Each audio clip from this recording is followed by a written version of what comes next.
make it a part of your day, young Muslim and old Muslim and male Muslim and female Muslim, in a time where sin has become pervasive and invasive and it is make a lot of istighfar. Because from the punishment of Allah Rabbul Izzah, me and you were given two safeties, two things that we could hide behind and keep the adhab of Allah away. Allah Rabbul Izzah says, وَمَا كَانَ اللَّهُ لِيُعَذِّبَهُمْ وَأَنْتَ فِيهِمْ. The first, the Prophet, so long as Allah said, so long as he is amidst you, I will not punish you. So the Rasul died and left. His sunnah is with us, but the Rasul went. The second one, and Allah will not punish them so long as they seek forgiveness. So the only salvation you have now is perpetual istighfar. The Rasul sallallahu alayhi wasallam says, I say more than 100 istighfar a day, and some say in a gathering. Busy yourselves with istighfar. Astaghfirullah al-azim. Oh Allah forgive me. Oh Allah forgive. Astaghfirullah. Perpetual, make it a habit. And wallahi, Allah will open all the doors of goodness upon you. In the time of Hasan al-Basri, he was alim, zahid, taqiyyun, naqi, lillahi al-wali, min al-shaytani bari, a righteous man. And he had students. So he was busy with them. And a man came and he said, Sheikh, I have problems. So he goes, what's your problem? So he goes, there's no rain in our land. Drought has come. Give me something to do. So he said, increase the saying of istighfar. So he thanked him and went. The other man came. Sheikh, poverty has struck us. There's no income, no money. So he said, say istighfar, increase the saying of istighfar. And his students are watching. Third person came. Sheikh, I can't have children. So increase the saying of istighfar. So the students look at the Sheikh, every person came with whatever sickness, you have one medication, just injecting everyone the same thing. What's going on? So the Sheikh said, it's from the Quran. فَقُلْتُ اسْتَغْفِرُوا رَبَّكُمْ إِنَّهُ كَانَ غَفَّارًا يُرْسِلِ السَّمَاءَ عَلَيْكُمْ مِدْرَارًا وَيُمْدِدْكُمْ بِأَمْوَالٍ وَبَنِينَ وَيَجْعَلْ لَكُمْ جَنَّاتٍ وَيَجْعَلْ لَكُمْ أَنْهَارًا.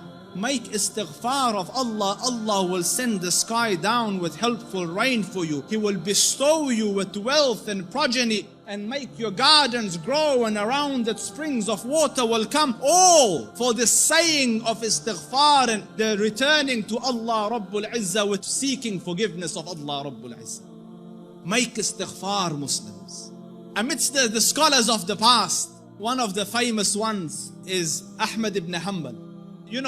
They call him the Imam of Ahlul Sunnah. And such a giant of an Imam, some of the people in his madhab say that no one served the religion after Abu Bakr radiallahu anhu more than Ahmad ibn Hanbal. Because just in the days of Mihna, for years he took imprisonment and house arrest, but he would not budge on his stance on the deen.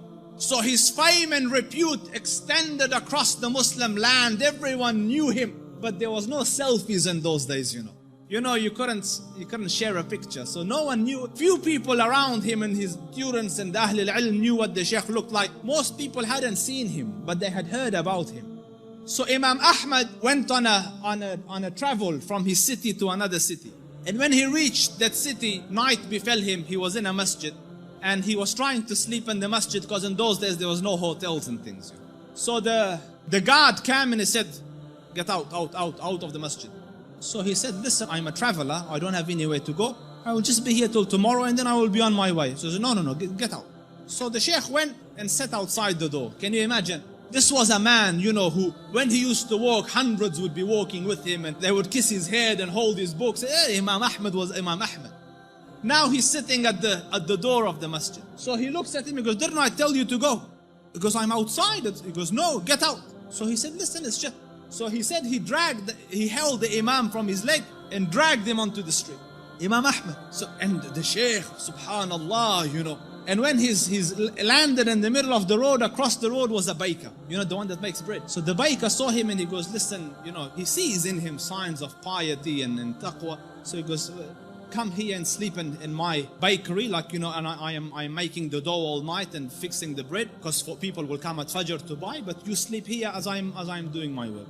So the Imam thanked him and went and laid down, but he's watching him, that every time he makes the dough, he says, Astaghfirullah, Astaghfirullah, Astaghfirullah. And as he's making Astaghfirullah, Astaghfirullah. So all night he saw this man, Istighfar, Istighfar, Istighfar. So He went to him, he goes, for how long have you been on this practice? For how long have you been practicing this? So he said, for a long time now. So he said, for how long? He said, for a long time. So he goes, have you seen any benefits? Because no one can be so consistent and perpetual on dhikr and on istighfar and Allah not grant him some favor. So he goes, I've realized that whatever dua I ask, Allah grants me, except for one dua that he hasn't accepted. So he said, what dua was this? He said, I prayed that, Ya Rab, let me see Imam Ahmad ibn Hanbal, and so far I haven't seen him. So the Sheikh said, he goes, Subhanallah, he dragged me by my feet to come into your bakery. Simply cause, imagine, out of my city into his house, out of his house when I was refusing, dragged me by my feet so that I could come and answer to your dua.